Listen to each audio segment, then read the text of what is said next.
इरफान सिद्दीकी साहब, प्रोग्राम में खुशामदीद। पहले तो आपकी जमात कुछ पीछे हट गई थी, पीपल्स पार्टी ही सब कोशिशें कर रही थी मौलाना को मनाने के लिए, राह हमवार करने के लिए, और बिलावल भुट्टो साहब ने ही पूरी कैंपेन की है पाकिस्तान में आनी तरमीम के हवाले से।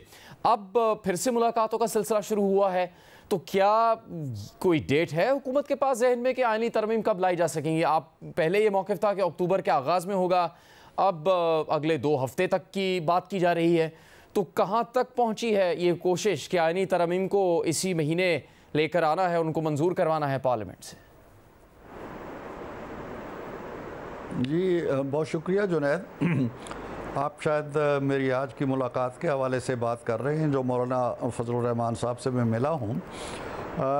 हकीकत यह है कि इस मुलाकात का एजेंडा जो था वो कोई जो तरामीम हम करने जा रहे हैं वो नहीं था, एक कटसी कॉल थी। मौलाना अभी मुंतखब हुए हैं अपने इलेक्शन में, तो मैं मुबारकबाद देने गया था, तो लेकिन ऑफ कोर्स ये सारी बातें बीच में आ गई, चूँकि 1.5-2 घंटे की तवील मुलाकात हो गई। तो मौलाना के जो इस तरमीम के हवाले से ख़दशात हैं या तहफ़्फ़ुज़ात हैं वो भी उन्होंने सामने रखे। मेरा ख़्याल ये है ज़ाती तौर पे कि बड़ी चीज़ें मौलाना की रज़ामंदी के साथ और मौलाना की ख्वाहिश के साथ तराश खराश हो गई है तरामीम की, और मौलाना के मसवदे में या मौलाना की जो अपनी राय और सोच है उसके बड़े करीब तर पीपल्स पार्टी भी आ चुकी है, हम भी आ चुके हैं। और इम्कानी तौर पर मैंने जो अक्टूबर का पहला या दूसरा हफ्ता कहा था, तो मैं अब भी उस बात पे कायम हूँ, लेकिन ज़ाहिर है कि टाइम फ्रेम सख्ती के साथ हम नहीं दे सकते। ये स्पिल ओवर भी कर सकता है, हो सकता है 2 हफ्ते से भी आगे चला जाए, लेकिन जहाँ तक हम आ गए हैं अगर उसको सामने रखा जाए तो मैं नहीं समझता हूँ कि इसमें हफ्ता 10 दिन से ज़्यादा टाइम लगना चाहिए। मौलाना की बड़ी बुनियादी बातें थीं, और अगर गौर से देखा जाए तो वो उनका एक देरीना जो मौक़िफ़ रहा है उसके बड़े करीब थी, और हमारे मौक़िफ़ के भी बड़े करीब हैं। लेकिन ज़ाहिर है कि कुछ चीज़ें ऐसी थीं जो उनका उसूली इत्तेफाक है 2 चीज़ों पे। एक ये कि 18वीं तरमीम के मुताबिक जो जजेस के इंतखाब का तरीक़ाकार है वापस जाना चाहिए। दूसरा ये कि कॉन्स्टिट्यूशनल कोर्ट बननी चाहिए। दोनों चीज़ों पे उन्हें कोई इख्तलाफ नहीं है। इख्तलाफ या तहफ़्फ़ुज़ात या रिज़र्वेशन उनकी जुज़ियात में आती हैं। वो जुज़ियात की बड़ी हद तक मेरा ख़्याल है कि अब मौलाना की मर्ज़ी के मुताबिक ढलती जा रही हैं, और अगर कोई चीज़ रह गई है तो वो भी आ जाएगी। तो लेट अस होप कि ये अगले हफ्ता 10 दिनों में ये चीज़ मैच्योर हो जाएगी। इरफान सिद्दीकी साहब, बिलावल भुट्टो कहते हैं कि 25 अक्टूबर से पहले होनी चाहिए ये आईनी तरमीम, हो जाएंगी तो पुराने तरीके से सब हो जाएगा। ये वो नहीं कहते कि 25 अक्टूबर से पहले होंगी, तो इसका मतलब है बेयकीनी तो अब भी कायम है। जी हाँ, जब तक जुनैद कोई एक हतमी तारीख़ तय नहीं हो जाती सारे स्टेक होल्डर्स के दरमियान कि जी फ़लाँ तारीख़ को कौमी असम्बली का इजलास बुलाया जाए, फ़लाँ तारीख़ को सेनेट को बुलाया जाए, फ़लाँ तारीख़ ये इस ऐवान में आएगी, फ़लाँ तारीख़, पूरा एक टाइम फ्रेम जब तक एग्री नहीं हम कर लेते तो उस वक्त तक वो मेरा ख़्याल है बेयकीनी की कैफियत तो रहेगी।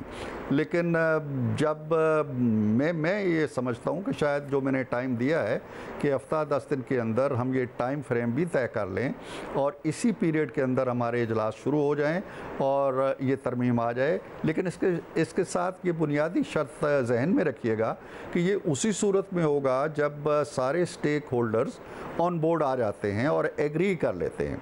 अगर मौलाना इस सारी स्कीम से इख्तलाफ करते हैं और तरमीम के हक़ में नहीं आते या वोट नहीं देना चाहते, तो फिर सिनेरियो थोड़ा तब्दील हो जाएगा।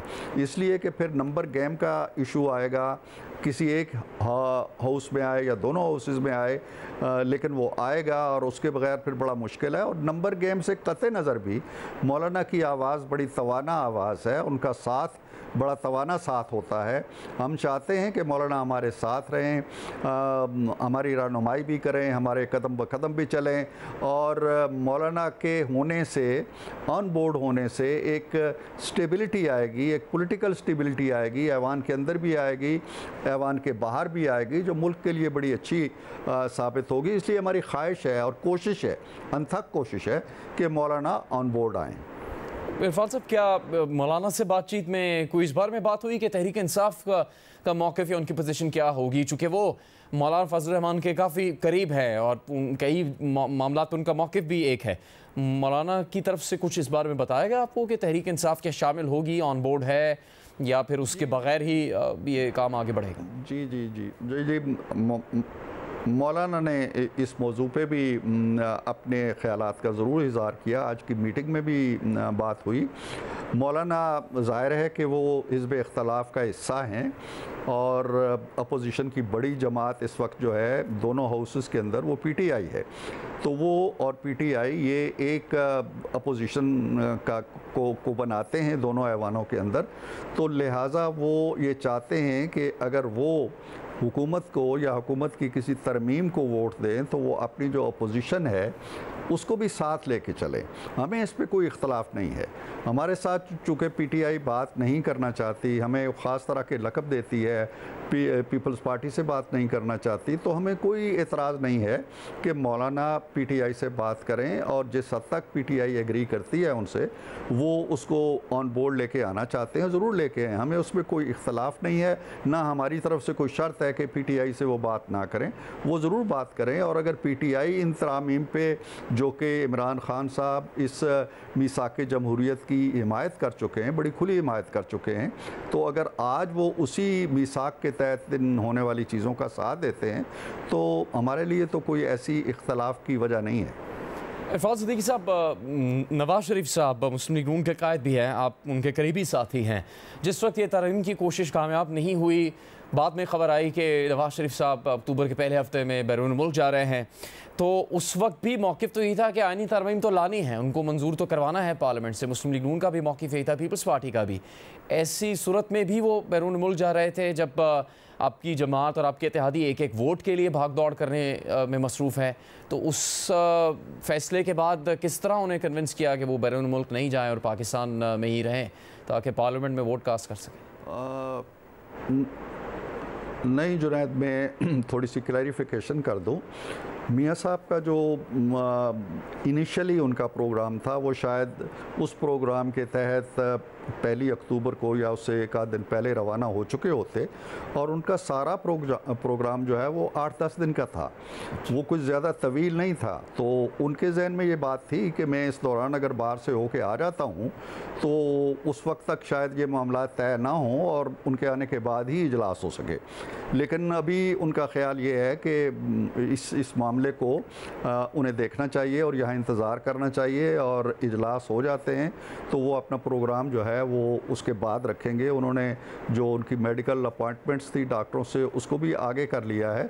तो उनका जो जाना भी था वो ये नहीं था कि वो इस इजलास में शिरकत नहीं करना चाहते थे। वो अगर जाते भी तो इजलास से पहले 1-2 दिन यहाँ वापस आ जाना था। उनका प्रोग्राम टोटल जो था वो कोई 10 दिन के करीब था। इरफान साहब, जब भी हम आपसे पूछते हैं, आपकी जमात के दीगर साथियों से पूछते हैं नवाज शरीफ साहब के मौक़िफ़ के बारे में, कोई सियासत में ज़्यादा मुतारिक नहीं है, क्या वो कोई नाराज़ी है जिसकी वजह से वो इतने मुतारिक नहीं हैं, तो आप लोग उससे इत्तफ़ाक़ नहीं करते। लेकिन आज तो ख़ुद उन्होंने बात करते हुए खुलम खुला नाराज़ी का इजहार किया और आवाम से ही वो नाराज़ है। उनका गिला करने का हक़ होगा, लेकिन क्या इस तरह से हो सकता है किसी जमहूरी लीडर के लिए कि वो आवाम से नाराज़गी की वजह से एक तरफ मुंह मोड़ कर बैठे रहें?